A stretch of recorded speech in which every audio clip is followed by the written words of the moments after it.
Hello and welcome to Read Becca. So I know what you're thinking. November is already overloaded with readathons. So this is a zero pressure readathon. I did this last year and I was not on Booktube, so I did it completely by myself and had a great time. So I knew I wanted to do it again this year. And I really debated putting this out there because everybody seems like they're under so much pressure. But for me, that is a big reason why I think this might be a great readathon for many people. So November is my birthday month. I last year needed a little extra joy, and I love making mini challenges toward the end of the year. So that's something I have done every year for years in terms of my reading. And so I put this together, planned it, had a wonderful time. And this year I started planning and debated putting this out there because there is so much going on. But for me personally, I find that having something light and compelling like a romance, even if you are breaking it up over several weeks, a single book, that can really help your reading momentum. So when we're in a month where we're feeling a lot of pressure to hit goals and many readathon challenges, a romance is something great that can keep you reading. So I think this is actually the perfect time for this. Now, I have broken this down into many different ways you can participate, and we'll start with the prompts. I've tried to keep this very easy because this is the most low pressure, ultra casual readathon. So in terms of the prompts, I have tier 1. The prompts here are types of romance. So we've got contemporary, historical, and SFF. So contemporary is obviously a modern setting in the real world. Historical is any type of historical. Usually people tend to think of Regency romance or Victorian, but we'll take any period. SFF is science fiction, fantasy. This can be paranormal romance. Anything with speculative elements counts. So it should be pretty easy to hit that with any type of book you pick up is going to hit a tier 1. Then we move on to tier 2. These are cover prompts. So tier 2, number 1 is a bare chest on the cover. And this is me picking on myself because I have a pretty big bias against picking those up. And those books are not all erotica by any means. So I need to get over my bias and pick those up. Now, this one could be one of the modern covers where it's literally just a chest on the cover, or it could be something like a historical where you've got the guy in the pirate shirt hanging open. Interpret as you will. This is very flexible. The second is an animal on the cover. This can be any animal. There's lots of cutesy covers with dogs or cats. There's birds, anything like that. Tier 3 is going to be a new to you author. And if you're inexperienced at reading romance, you could take this as maybe someone you've heard about before and it seems like a safe pick for you, but you've never read before, which is going to be pretty easy if you don't read a lot of romance. If you're more experienced and you've ventured through the genre a lot, then maybe you could look for an author you've never heard of before, you haven't seen anybody talking about. So be a little bit more adventurous. Next, let's talk about the options you have to interpret the prompts into a challenge, depending on how much you want to participate this month.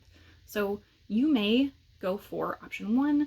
This is just using the prompts as a guide toward picking one or more books that you want to read this month. The second option would be to pick one book per tier. The third option would be to go for a blackout, one unique book per prompt and cover every prompt once. And the final option would be points. Now this is for the experts. So I have assigned the simple options here of 1 point for tier 1, 2 points for tier 2, and 3 points for tier 3. But additionally, if you find a book that hits one prompt in all 3 tiers, that's going to be worth 5 points. So if you are an expert, you could go for reading a whole bunch of 5-point books and see how much you can get. So those are the challenges and the interpretations of the prompts. Now, I am not by any means a romance expert. I'm a newbie to romance myself. I just started reading romance really in 2019 when I realized that I had a bias against romance that was very negative, even though I had never really read it. And so I challenged myself for Valentine's Day in 2019 to read a genre romance. And I really enjoyed it and have been reading romance and discovering things ever since. So I'm very new. I will point you to some more expert romance readers who know a lot more and have explored the different genres a lot more than I have to check out.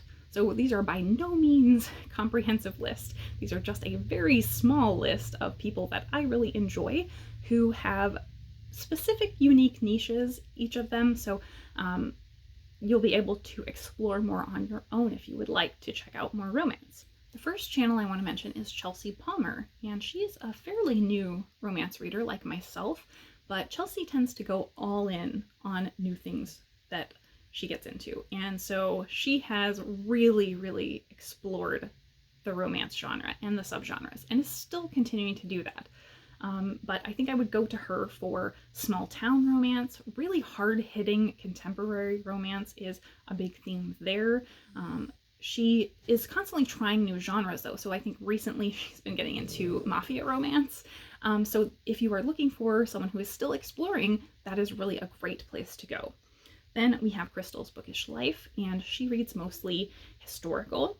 I love her format though, because she does weekly vlogs, and so you're kind of getting reactions and reviews as books are being finished, and then a monthly wrap-up. So if you want a big list of historicals, go check out the monthly wrap-ups there. Then I have Happy for Now, who I would go to for really offbeat, off-the-wall indie romance, a lot of short stuff there. So she reads anything and everything. I think taboo romance for sure, really just crazy pants romance that sounds entertaining. I think last year there was a vlog that I loved that was all reading Krampus romances. So just very odd offbeat things there. Then complete opposite, Peace Love Books XO reads both contemporary and historical, but is reading a lot of the stuff that is kind of at the mass market and really popular stuff. So if you want something that's a little more tame, I would try over there at Peace Love Books XO. And finally, I have the Bookish Knitter.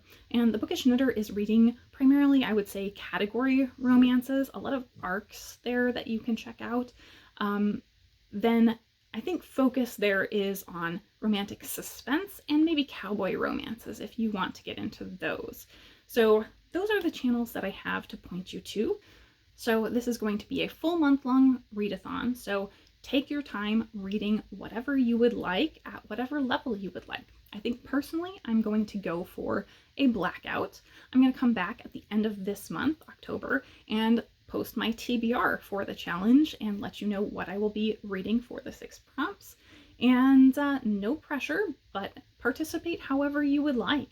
I'm going to, I think, do weekly updates for myself.